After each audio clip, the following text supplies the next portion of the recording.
ಬೀದರ್ನ ಬಸವ ಕಲ್ಯಾಣದಲ್ಲಿ Karnataka news beat big impact ಅನ್ನ ಮಾಡಿಬಿಟ್ಟಿದೆ.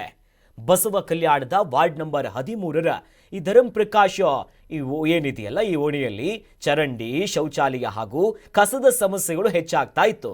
ಈ ಸಮಸ್ಯೆಗಳ ಬಗ್ಗೆ ಕರ್ನಾಟಕ ನ್ಯೂಸ್ ಬೀಟ್ ಸಂಪೂರ್ಣವಾಗಿ ನಾವು ವರದಿಯನ್ನ ಮಾಡಿದ್ವಿ. ಯಾವಾಗ ಕರ್ನಾಟಕ ನ್ಯೂಸ್ ಬೀಟ್ ವರದಿ ಮಾಡ್ತು, ತದನಂತರದಲ್ಲೇ ಅದಕ್ಕೆ ಸಂಬಂಧಪಟ್ಟಂತ ಅಧಿಕಾರಿಗಳೀಗ ಅಲರ್ಟ್ ಆಗಿಬಿಟ್ಟಿದ್ದಾರೆ.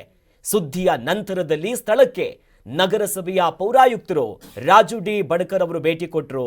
ಇನ್ನು ಎಇ ಆಗಿರುವಂತ ಮನೋಜ್ ಕುಮಾರ್, ಇನ್ನು ಇತರ ಅಧಿಕಾರಿಗಳು ಕೂಡ ಬರ್ತಾರಲ್ಲೇ, ಹೆಲ್ತ್ ಇನ್ಸ್ಪೆಕ್ಟರು ನಿತ್ಯಾನಂದ್ ಅವರೆಲ್ಲ ಸ್ಥಳಕ್ಕೆ ಬಂದು ಪರಿಶೀಲನೆ ಮಾಡುವಂತ ಕೆಲಸ ಮಾಡಿದ್ರು.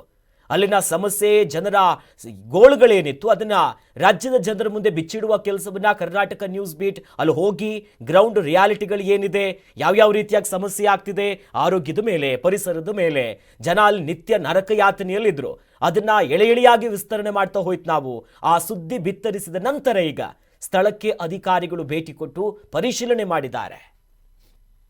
बना के कम से कम 6 महीने हो गए, हमने ऐसे सभी एस्टिमेट बना के एमएलए को फॉरवर्ड किया है. अब उधर से अमाउंट आते हैं बना के.